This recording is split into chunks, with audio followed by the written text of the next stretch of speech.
Kinshasa, Congo, Brazzaville, ba diaspora bisika partout nyoso bozali nayebi ke boza ebele liboso ya ba poste téléviseur na bino po na kolanda magazine Bonda Ekolo oyo epesaka bino ba information ya kitoko ekamba maka na ye moko le grand DG valable Alain Dewa. Tofongoli magazine na biso ya mokolo ya lelo na element oyo boyeba ke ekomi kokamwisa population ndenge ba kasik nyonso ya FCC bakomi kopesa Joseph Kabila Mukongo pe kotonda na Union Sacrée tolanda element ya Alain Dewa.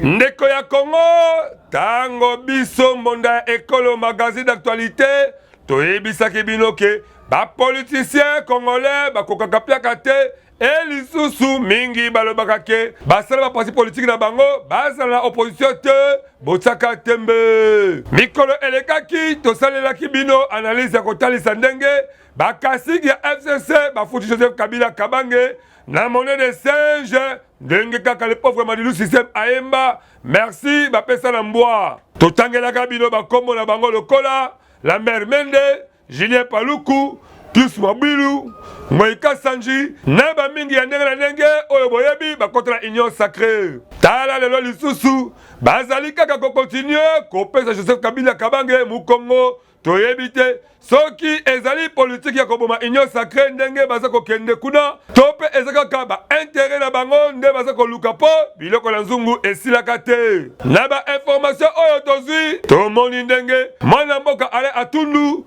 Oyo azalaki porte-parole ya FCC ndenge awuti ko confirmer adhésion na ye na Union Sacrée et pas ya moko lisusu ba FCC akala oyo abongoma pe akoma lelo président ya chambre basse ya parlement mwana mboka Christophe Mboso elumbi solo yango toyebite soki eza malamu tope ya mabe po jusque là bazwa nyonso mais tozako kamwa pourquoi bazako koma ata ba fermier te pour balayer sa population la République démocratique du Congo que continue makaka la politique peut ko bloquer kaka processus ya nouvelle classe politique oyo ezako senga jeunesse a sa responsabilité pe bango ba observer na nous selon Atudu ceux qui a continué la bataille Union Sacrée et ensuite il y a appel le chef de l'État Félix Tshisekedi ya koluka adhésion nationale développement ya 145 territoires yangonde esalike accord de l'idéologie wana pe koluka ko sauver Congo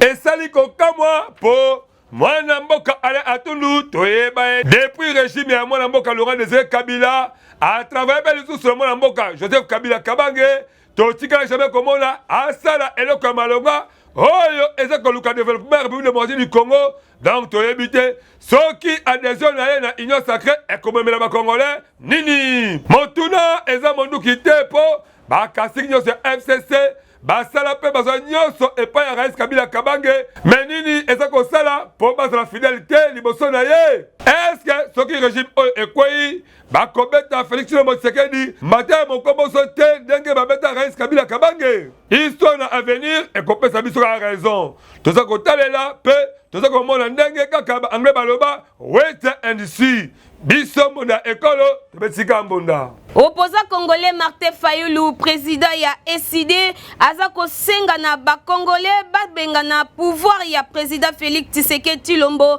le 23 janvier 2024 à l'Elde Walisusu na reportage.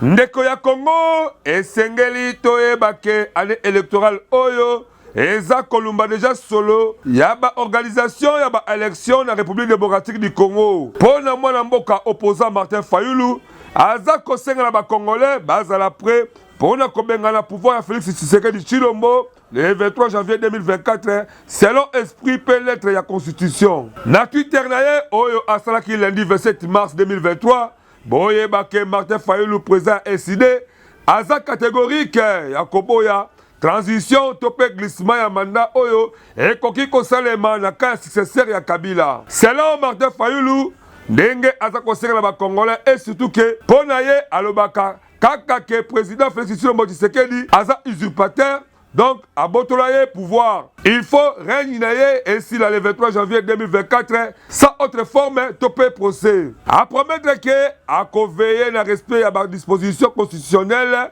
mingi na article 70 105 197 alinéa 4p 198 alinéa 2 la constitution ya mboka oyo elobi ke mandat ba dirigeant politique eza la durée à 5 ans. Tika biso monda ekolo magazine d'actualité to rappeler bino ke ba élection présidentielle et législative dans la République démocratique du Congo et ça prévu le 20 décembre 2023 passation pacifique ya pouvoir et ça prévu le 23 janvier 2024. Tokosenga kaka nyoso eleka kitoko et surtout lokola peuple assis à message dans la urne nyonso etika kaka bongo po valeur ya démocratie la République démocratique du Congo et monana mokili mobimba yango tobetisika mbonda. Na occasion ya foire ya ba femme ya média, ministre ya numérique Désiré Kachmir Kolengele alobaki que désormais ba infraction commise sur internet et kozala pini to landa reportage oyo na bokebi nyonso.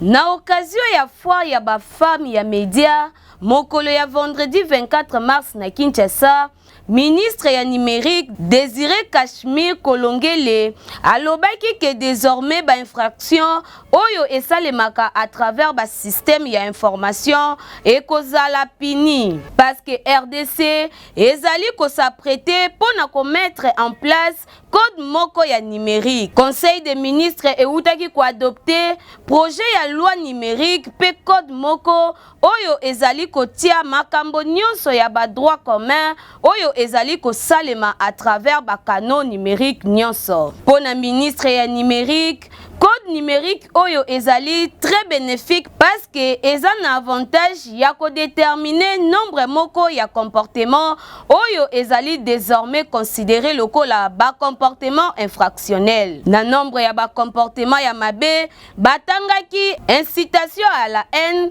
tribalisme, ba injure pe ba infraction mosusu ya droit commun. Mwana mboka Kolongele alobaki lisusu ke code oyo eza ko protéger pe ba journaliste. Toko senga kaka na ba internaute nyonso yo mutu okomaka bikoma koma na internet ezali kitoko te ezali mabe makasi esengeli ko utiliser internet to pe réseaux sociaux na ndenge moko ya malamu ko publier ba article na yo ba vente en ligne to pe kokoma makambu oyo e ko permettre yo ozala utile na société parce que loi oyo e ko épargner mutu moko te yango biso awa to beti simbonda. Ba politicien congolais bakoma ko changer ndenge kaka tomona ka caméléon a changer ka ba couleur c'est-à-dire ko changer kapo na bango ezalaka lisusu na sonité lokola Mama Adel Kainda ministre ya portefeuille abwakisi AFDC a ya bati lukwebo tolanda Alain de Walisusu na reportage. Likambo ya ba changement les côtés na ba politicien ya mboka na biso toza kokamwa kaka ndenge ba Swahili balobaka tunaanza kushanga po eza pasi komona stabilité tope fidélité et puis ba politicien na biso et surtout que chaque heure jour semaine ezalaka na makambo nango eza komona na te toyebaka te nini vraiment esalaka ke bapoliticien congolais bazanga stabilité pe fidélité. Ndeko ya Congo boyebake Mama Adel Kainda oyo aza ministre ya portefeuille toyebaka ye nzinga ya AFDCA oyo ekamamaka na mwana mboka le président ya Sénat Baasi Lukwebo boyebaka lelo mama pe abaloli kazaka abongoli maivino donc abwakisi Baasi Lukwebo na AFDCA na ye ya somo akeye mokote abeni me bakolaborateur na ye nyonso babwakisa AFDCA ya Baasi Lukwebo bosimba ke nyonso esalemi kaka après ndenge bauti ko reconduire ye na gouvernement Sama Lukonde pe lors ya échange na ye na ba membre ya cabinet na ye Mama Adel Kainda ministre portefeuille nde abetsaki mbonda wana ezalaki le 28 mars 2023 alobeli bango ke oyo nyonso ayaki na compte ya regroupement AFDCA baza contraire ya kobwakisa masolo wana po ye moko asali déjà adhésion na ye na union sacrée comme Aldec.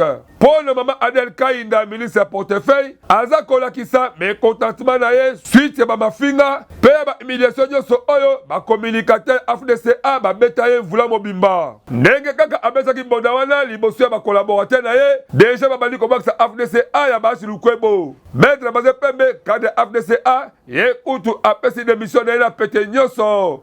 Ba solo oyo elubi vraiment solo yango biso mbonda ekolo. Tobetika mbonda po tozala côté la parce que eza vraiment histoire à suivre. Grâce ya commandant suprême ya FRDC route Mbau Kamango oyo esangisaka RDC na Uganda et commis déjà possible na kosalela malgré de l'embrement avancé ya bavula oyo eza kobeta kuna tolanda reportage oyo. Mwana ya Congo yebake bakonzi ya mboka elongo na FRDC baza toujours kosala musala kitoko pona koluka kimia pe sécurité ekota partout na République démocratique du Congo. Mingi oyo bakoma na Beni pe batambola na chefferie ya Watalinga bayebi ke mopanzi wana ekoma bisika balekaka te po baboma ba civil mingi kuna na ba rebelle d'origine ougandaise. Ba rebelle wana tika na ebisa bino ke lelo baza lisusu na nguya te po bazaki moto ya FRDC na ndenge ya aventure te. Et surtout que mopanzi wana bazalaki kobeka yango triangle de la mort entre 2019 et 2020. Nzela oyo ya Mbau Kamango ezalaki fermé. Mais boye bakelelo bamboka lokola Medina, Topoke, Canada, Garlic, Kambiachou est comme déjà libéré, Koutuba activité est comme déjà kozonga progressivement. Nanzela wana oyo et sangisi territoire ya Beni na Uganda. Ba commerçant ba bani kosala nzela pona ba couple bango entre République démocratique du Congo pe Uganda. Mais basaka kolela ke l'État congolais a togela bango nzela la po ba couple bango ezonga ndenge ezalaka. Nzela wana ezaka kate pona kosunga ba commerçant mais ezape nzela oyo eza kosala ke basoda oyo bazala front surtout ba oyo baza kotia ba rebelle ya ADF moto bazala ravitaye na nyonso wana boyeba ke ba autorité ya état de siège baza toujours korasire ya komema kimia malgré ba difficulté. Selon colonel Euta Omeanga Charles oyo aza administrateur ya territoire ya Beni aza toujours kobeta mbonda ke grâce ya initiative ya commandant suprême ya FRDC nzela ya Mbau Kamango ekomi possible ya kosalela yango pesika bakonzi ya mboka moka koswape. En tout cas, les camarades de sécurité, et les missions sont au Talakati pour permettre que Bakonzi, Basala Moussala qui toque, le monde de la FRDC, mon kakosofé, mon kelibosiango, te mettez le Kambonda. Ko voyager partout na mikili ya poto et comme nango jemuke kuna na quick travel visa to landa spot publicitaire oyo.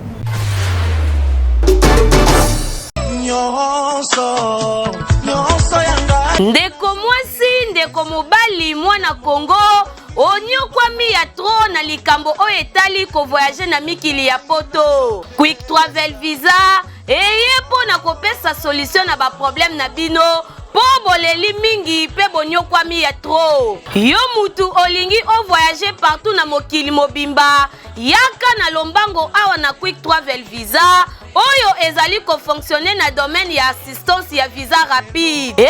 Bandeko, na oyo etali visa d'études, visa d'affaires, visa de tourisme, visa de conférence, bourse d'études, tope visa pour na baswa médicaux na yo, adresse ezaka kamoko, quick travel visa po awa. Nyonso ezo salema na PTP na vitesse moko ya kosakana te. Esuki kaka wana te, na likambo oyo etali billet d'avion, komona na yo kutu pasi te. Quick travel visa ezali wana po na vente ya babiye na prix moko ya kitoko. Bandeko ya Congo, bandeko ya Kinshasa, papa, mama, ndeko. Quick travel visa, en anglais, en français, visa de voyage rapide, ayeli bino innovation, topé modernisation, modernité, nadi solo etali voyage. Donc nazolo ba voyage, visa, billet d'avion. En tout cas, nyonso quick travel visa aza kosala yango na ngonga muke passeport.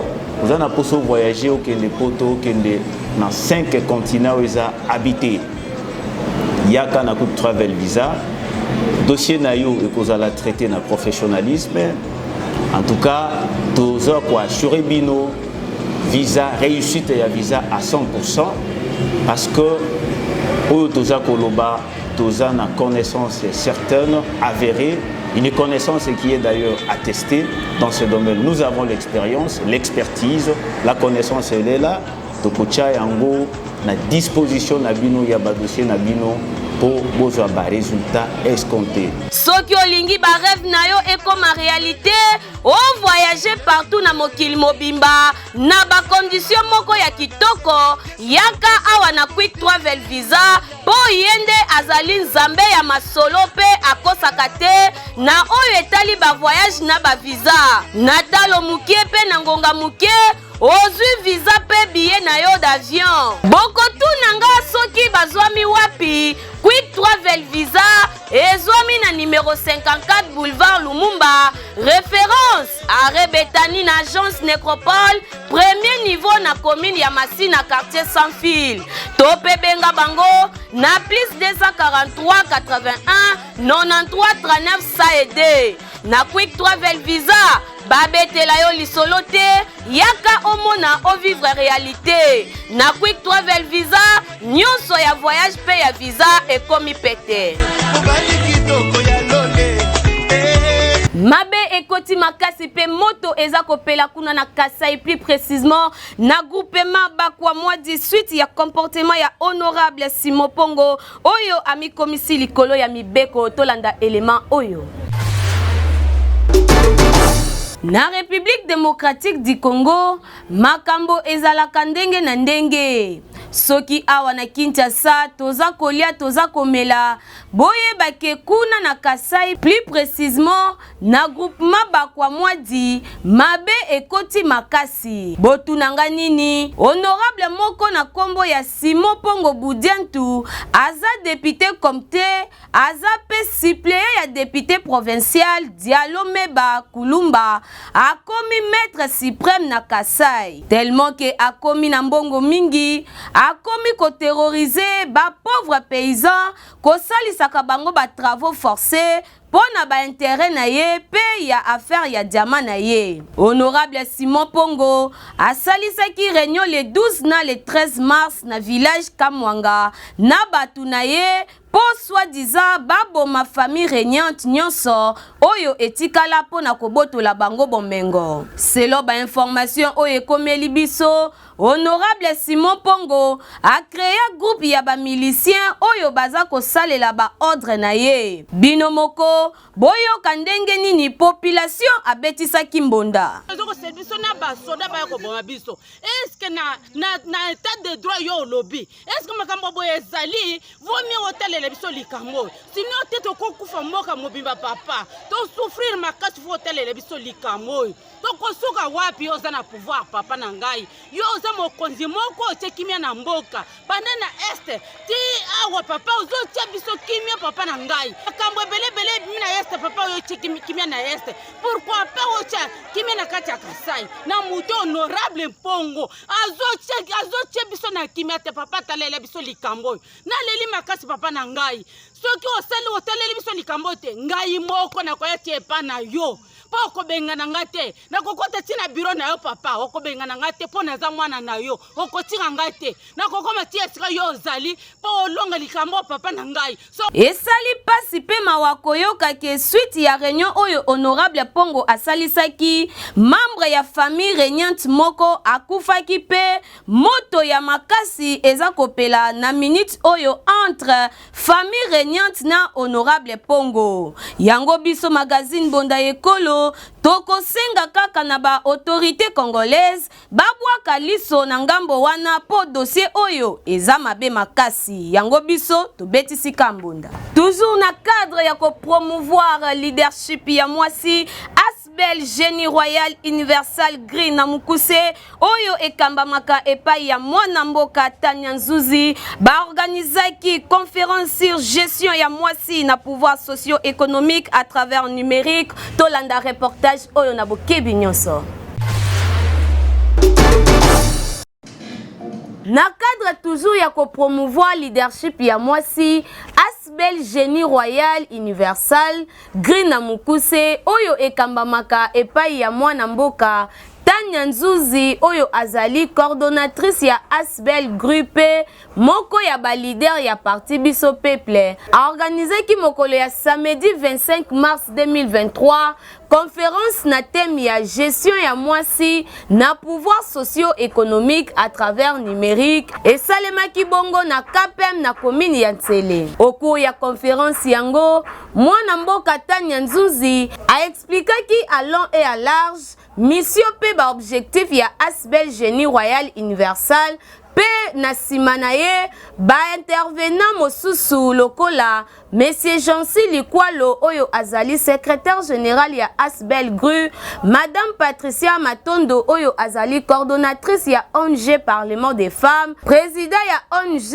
Adim Monsieur Donel Ndekila, pe Madame Sarah Kassiou oyo azali juriste pe conférencière, bango pe bazwaki maloba pona ko expliquer mutu na mutu sur gestion ya mwasi na pouvoir socio-économique à travers numérique. Na conférence yango tomonaki présence ya ba autorité ya ndenge na ndenge entre autres après étape ya présentation ya Asbel pe ya intervention ya ba conférencier pe ba procédaki na remise ya ba brevet oyo epesamaki na impact na idéologie epai ya Monsieur Innocent na Madame Tanya Nzuzi. Na suka ya masolo Madame Tanya Nzuzi azangaki maloba te apesaki merci na batu nyonso oyo basungaki ye ba o ba participaki d'une manière à d'une autre na événement oyo pe boyo kayendenge abetisaki mbonda tango biso magazine mbonda ekolo tokitaki kuna ezalaki remise ya ba privé et conférence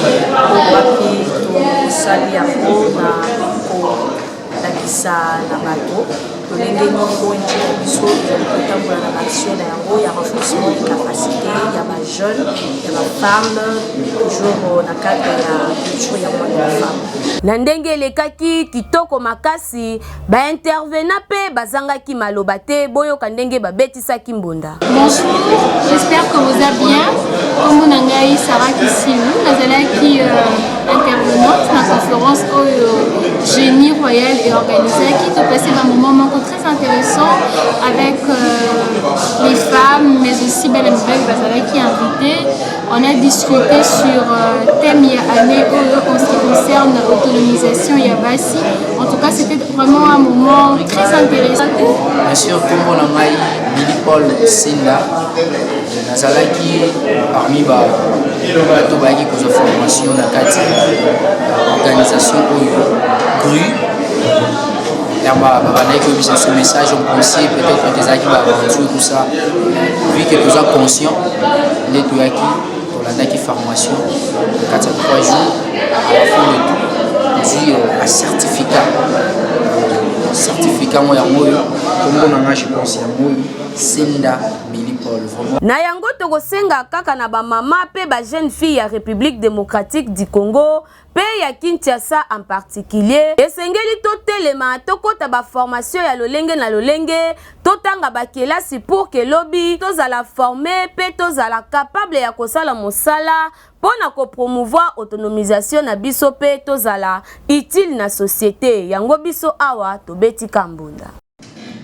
Na cadre toujours ya ko promouvoir leadership ya mwasi Asbel Génie Royal Universal Green na Mukuse oyo ekambamaka epai ya mwana mboka Tanya Nzuzi oyo azali coordonnatrice ya Asbel Gruppe moko ya ba leader ya parti Biso Peuple a organisé ki mokolo ya samedi 25 mars 2023 conférence na thème ya gestion ya mwasi na pouvoir socio-économique à travers numérique et salema ki bongo na KPM na commune ya Ntsele. Au cours ya conférence yango mwana mboka Tanya Nzuzi a expliqué ki à long et à large mission pe ba objectif ya Asbel Génie Royal Universal pe na nsima na ye baintervenant mosusu lokola Monsieur Jansi Likwalo oyo azali secrétaire général ya Asbel Gru, Madame Patricia Matondo oyo azali coordonnatrice ya ONG Parlement des femmes, président ya ONG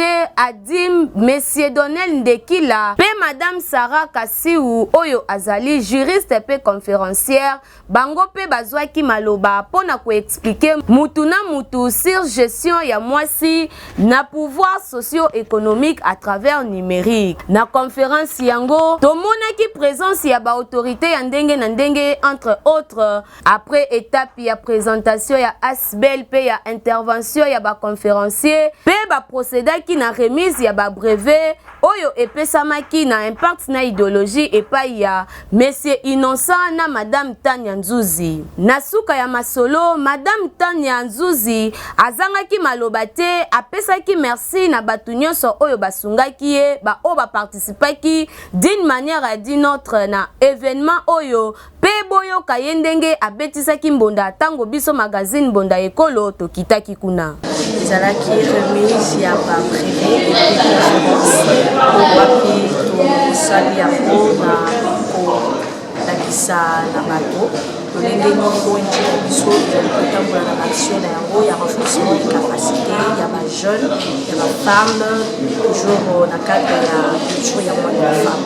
Na ndenge elekaki kitoko makasi ba intervenant pe bazangaki maloba te boyoka ndenge babetisaki mbonda. Bonjour, j'espère que vous allez bien. Comme Nangai Sarah Kissiou, nazalaki intervenante dans la conférence au Génie Royal et organisé qui te passé un moment très intéressant avec les femmes, mais aussi Belle qui invité. On a discuté sur thème année en ce qui concerne l'autonomisation Yabasi. En tout cas, c'était vraiment un moment très intéressant. Bien sûr, comme on a Billy Paul Sinda, Nazalaki parmi les qui formation dans la organisation GRU. Il y a ce message en conseil, peut-être des acquis d'aventure, tout ça, vu que nous sommes conscients de tout acquis. Na yango tokosenga kaka na ba mama pe ba jeune fille ya République démocratique du Congo pe ya Kinshasa en particulier esengeli totelema tokota ba formation ya lolenge na lolenge totanga ba kelasi pour que lobby tozala former pe tozala capable ya kosala mosala pona ko promouvoir autonomisation na biso pe tozala utile na société yango biso awa tobeti kambunda. Borley Vunda, autrement appelé bateau ya Moïse, asangisaki ba sectionnaire ya 28 quartiers ya Kimbonteke mukolo ya samedi 25 mars na esprit ya proverbe 6 idéologie ya fourmi tolanda reportage ya Alain Dewa.